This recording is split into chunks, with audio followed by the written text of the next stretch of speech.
Fundación Libertad y Desarrollo presenta Razón de Estado con Dionisio Gutiérrez. ¿Quiénes somos, de dónde venimos y a dónde vamos? Siguen siendo algunas de las preguntas que, con el paso del tiempo y las distintas generaciones, no encuentran respuesta ni logran consenso. Lo que hay son teorías y suposiciones, algunas descabelladas. Y por supuesto está la fe en las creencias.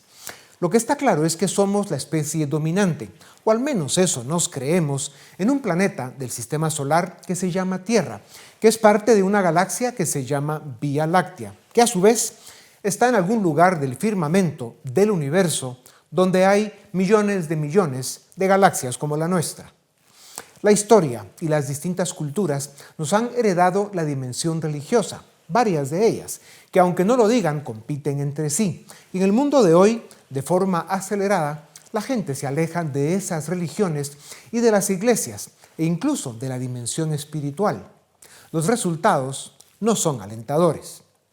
A medida que aumentan el nivel intelectual y el bienestar material, menos se practica la religión. El desafío sería, en todo caso, que el desarrollo y la evolución de nuestra especie nos lleven al crecimiento de la dimensión espiritual para vivir con más paz, en armonía con el mundo que nos rodea y, ¿por qué no?, con éxito.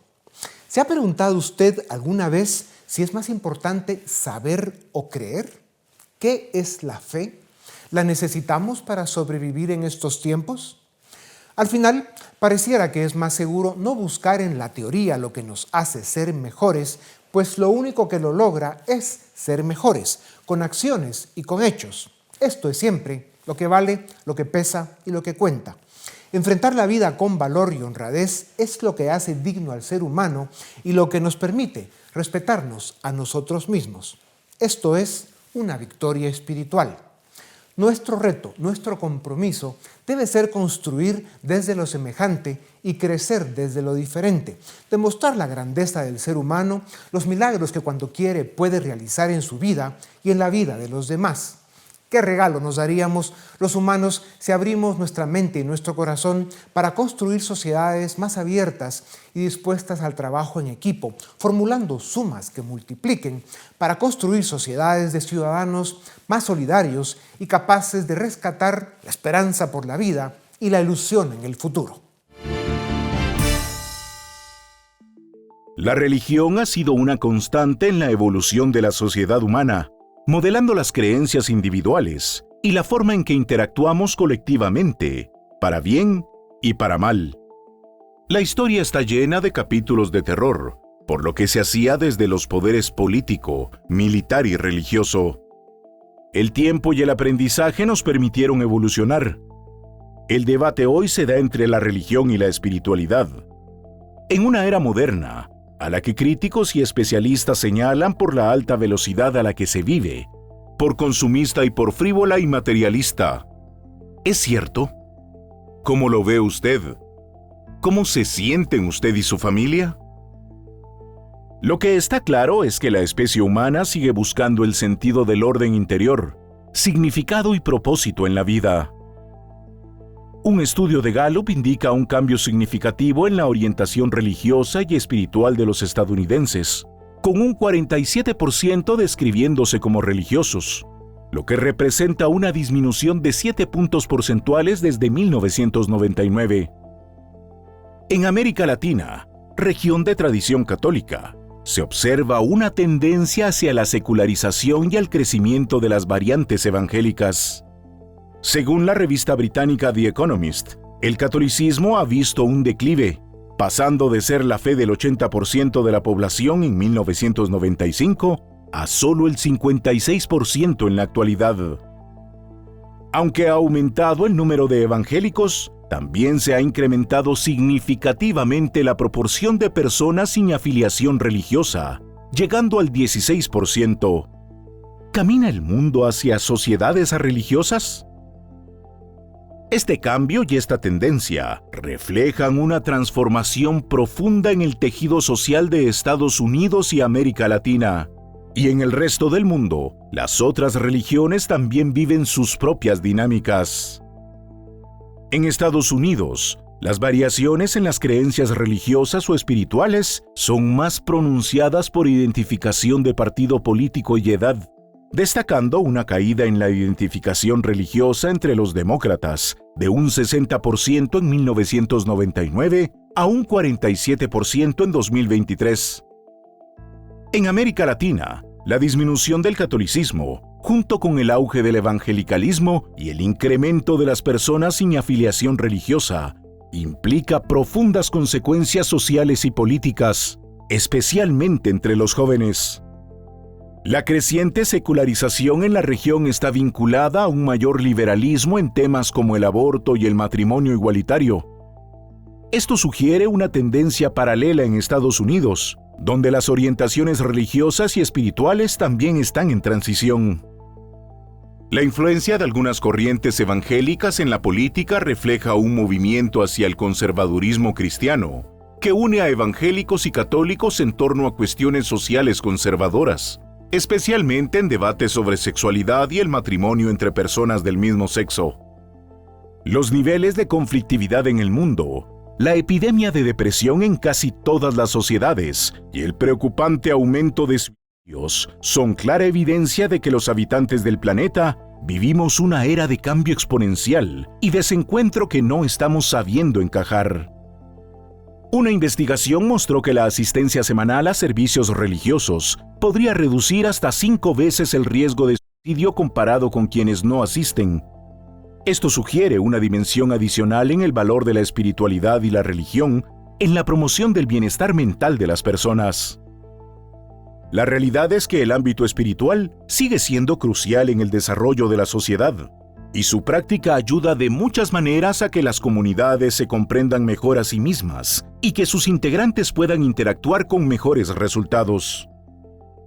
Se haría un favor a sí misma la especie humana si en estos tiempos complejos y de grandes desafíos regresa la mirada, la mente y el corazón a los buenos valores espirituales que construyeron las mejores sociedades, las más respetables, las más respetadas, las más felices.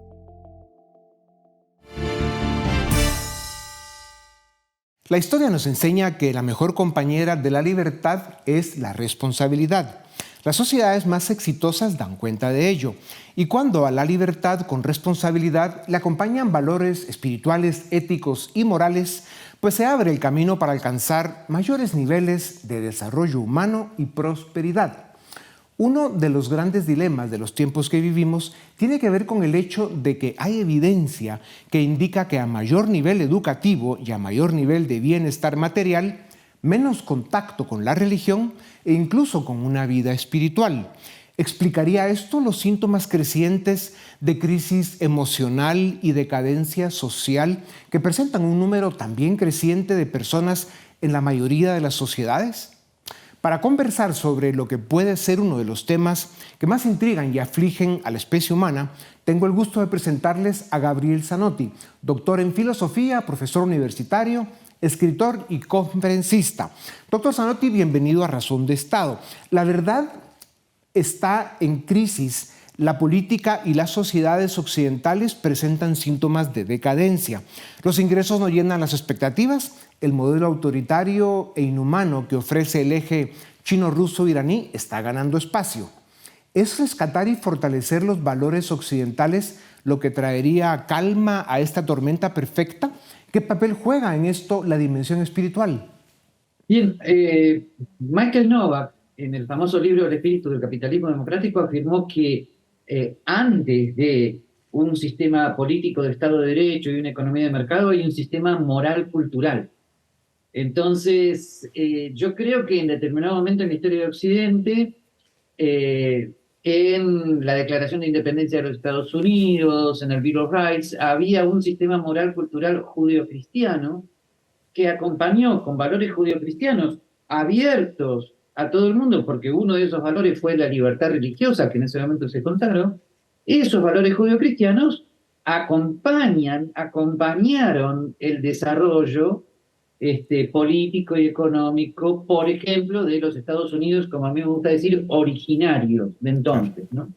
Y hablando de Estados Unidos, doctor, en Estados Unidos el 23% de adultos sufre problemas de salud mental y entre jóvenes de 18 a 25 años este dato sube a un alarmante 34%. En el resto del mundo, con dinámicas distintas, este fenómeno también es cada día más complicado y preocupante. Además del drama personal y familiar, se calcula en miles de millones de dólares el costo en pérdida de productividad debido a la ansiedad y la depresión. ¿Dónde nos perdimos, doctor? ¿Cómo volvemos a encontrar el camino? Ya iba usted diciendo algo al respecto. Sí, por algo utilicé el tiempo pasado, ¿no? Esos valores acompañaron. Ahora bien, creo que es un fenómeno de por lo menos dos dimensiones. En primer lugar, es relativamente inevitable que se cumpla la predicción de Ortega en la rebelión de las masas. O sea que el bienestar político y material produce unas masas que no tienen idea de dónde han salido ese tipo de bienestar, sus valores van devaluando. Y por el otro lado, la influencia, esta sería la segunda causa, es un encuentro incoherente pero efectivo de dos corrientes filosóficas. El neomarxismo, como se nota ahora en los Estados Unidos, y el posmodernismo, que descree de cualquier tipo de valor objetivo. Esto, al ser difundido culturalmente, produce ese tipo de sociedades anodinas que usted describió. Ya. Sí. Doctor, la filosofía y la teología son las herramientas tradicionales de las iglesias, pero hay cada día más evidencia y consenso de que no pueden competir con la ciencia moderna ni ofrecen las respuestas que hoy esta, según nosotros, sí nos da. ¿Estamos viviendo el fin de las iglesias tradicionales? La Iglesia Católica pasa momentos difíciles. ¿Dónde y cómo encuentran sus feligreses respuestas y consuelo? Estamos viviendo una crisis de la teología como ciencia, o sea, los pastores no son suficientemente formados en el diálogo razón-fe que inmortalizó para siempre Santo Tomás de Aquino, y entonces se encuentran debilitados frente a corrientes filosóficas modernas que los sobrepasan. Entonces, yo creo que el problema está del lado del liderazgo intelectual de las iglesias. Carecen en este momento de la fuerza intelectual que antes se tenía cuando se estaba formado en Santo Tomás de Aquino y en el diálogo razón-fe y en el diálogo con las ciencias. Así que es una crisis de dirigencia de las iglesias. Claro. Doctor, y pareciera que la religión y la vida moderna llevan años enfrentándose y no es la primera la que está ganando. ¿Se debe esto a que la verdad descubierta por la ciencia y la tecnología gana cada día más espacio y poder respecto a la verdad revelada por la religión? Las verdades científicas como tales no tienen ninguna oposición con las verdades de fe. Lo que sí tiene cierta oposición es cierta visión cientificista, según la cual la ciencia sería ahora la nueva religión, pero ante la crisis intelectual de los liderazgos eclesiales, esta visión cientificista, que no tiene nada que ver con la ciencia, avanza y se produce el resultado lamentable de una sociedad donde el Estado y la ciencia se han unido como el nuevo Dios y las religiones tradicionales retroceden. Ya. Y hablando de esos temas, doctor, ¿por qué el liberalismo clásico, el capitalismo y la libertad como fundamento representan el modelo o el sistema moralmente más respetable? ¿Cómo promueven estos valores la dimensión espiritual?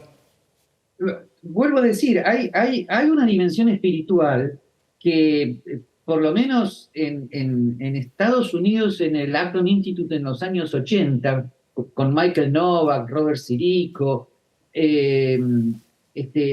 de alguna manera intentaron hacer una relación que se puede hacer perfectamente entre los valores del catolicismo clásico y el mundo moderno. Ahí también había protestantes conservadores. De alguna manera el pontificado de Juan Pablo II en su última etapa apoyó este movimiento, pero luego de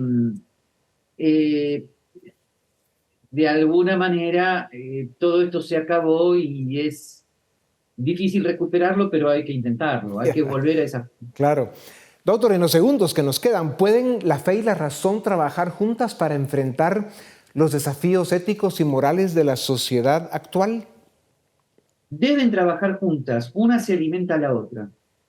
Una razón sin fe está relativamente perdida, y una fe sin razón, como dijo Benedicto XVI en el discurso al Parlamento alemán, una fe sin razón deviene en fanatismo religioso y en fundamentalismo. Muy bien dicho. Hay que volver a los discursos de Benedicto XVI en el Parlamento alemán y en el Parlamento inglés. Ya, pues como dirían en mi pueblo, que Dios nos agarre confesados y que la Virgen María nos proteja. Está claro que los habitantes de este mundo estamos viviendo un cambio de era a través de una compleja transición. La pregunta sigue siendo ¿hacia dónde vamos? Doctor Zanotti, siga dando clases y conferencias, lo necesitamos muy presente. Gracias por su tiempo. Con ustedes volvemos en un momento. El mundo está lleno de curas, monjas y pastores que dedican su vida de manera callada y modesta a dar apoyo, consuelo y cuidados a quienes lo necesitan. Sin embargo, cada día son menos y lo que se conoce como el sistema religioso, o sea, la Iglesia y sus autoridades, han sufrido desgaste y distanciamiento de sus feligreses y parroquianos. El mundo que hoy vivimos, inestable, volátil e inseguro, en casi todo, exige cada día más algún tipo de alivio espiritual. En las cartas del apóstol Pablo, en el Nuevo Testamento, hay suficiente evidencia y motivación para que los hijos de Dios se embarquen en un crecimiento espiritual desde el fundamento de que cada cuerpo, cada ser humano, cada alma es un templo de Dios y por eso capaz de alcanzar su salvación diaria y por eso paz y armonía. Para conversar sobre los tiempos que viven las iglesias y de la creciente necesidad de medicina espiritual para el ser humano, tengo el gusto de presentarles a Gonzalo Chamorro, licenciado con maestría en teología. Es el fundador y director del Instituto Crux, conductor del programa Café, Cultura y Cristianismo. Es conferencista iberoamericano y escritor sobre temas teológicos. Gonzalo, bienvenido a Razón de Estado.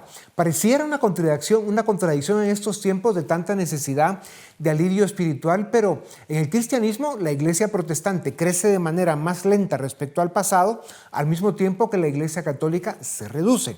En Europa cada día más las iglesias parecen museos históricos y en la América Latina cada día se ordenan menos sacerdotes. ¿Marca esto una tendencia? ¿Es reversible? ¿Cómo y dónde buscan hoy en día las personas alivio espiritual?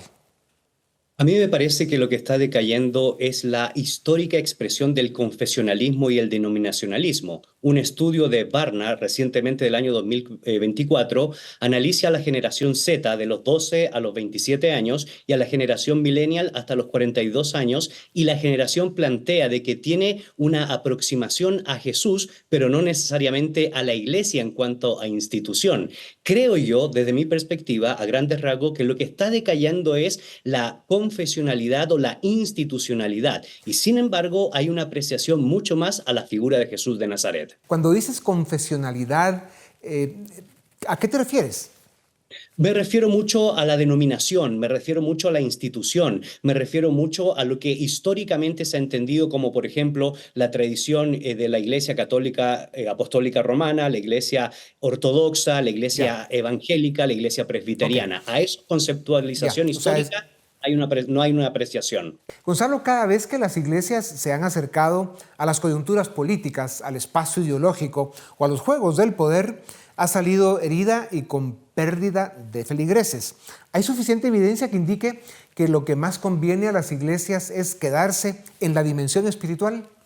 Bueno, evidentemente Jesús lo dijo, darle a César lo que es de César y a Dios lo que es de Dios. Nicolás Maquiavelo hace una fuerte crítica cuando se relaciona la moral espiritual con la moral política partidista. Y Alex de Tocqueville va a decir que uno de los serios problemas que hace que decaiga la iglesia es cuando se mete en aras o en ámbitos que no le competen desde la perspectiva de la tradición bíblica o la tradición histórica en cuestiones puramente civiles, políticas civiles. Es cierto que hay una dependencia porque la política debería mirar hacia los elementos virtuosos de la sabiduría del mundo religioso, pero no es menos cierto que la fe o la tradición judeo-cristiana debería inmiscuirse en cuestiones de política partidista, porque se ha demostrado a la luz de la historia que eso ha sido una quimera o un fracaso. Se critica un creciente individualismo con búsqueda de satisfacción inmediata en las sociedades modernas.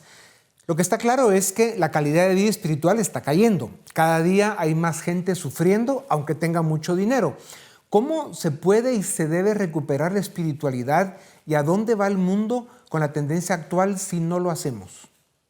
Fyodor Dostoyevsky dice que si Dios no está presente en la vida de los seres humanos, todo es permitido. Y cuando es todo permitido, el ser humano no tiene una fuente de sentido, no tiene un porqué y un para qué que busca fines morales, fines espirituales. Y cuando eso se sucede, la sociedad se vuelve en una realidad muy terapéutica. ¿Por qué? Porque tiene que justificarse a sí misma. Y si no tiene un sentido trascendente, la evidencia nos dice hoy por hoy que lamentablemente eso ha decantado en patologías contemporáneas, ha decantado en Dios, ha decantado en una falta de esperanza. A mí me parece que en el campo de la fe, en el campo de la religión, cuando se ofrece un sentido de esperanza, no solo en esta tierra, sino más allá de esta tierra, le da un porqué y un para qué al individuo. Y eso es fundamental en el desarrollo de la sociedad. ¿Cómo debieran las tradiciones religiosas históricas adaptarse al mundo actual para seguir siendo relevantes y conectar con las generaciones más jóvenes, que son las que parecen más inclinadas a la secularización o a abandonar la práctica religiosa?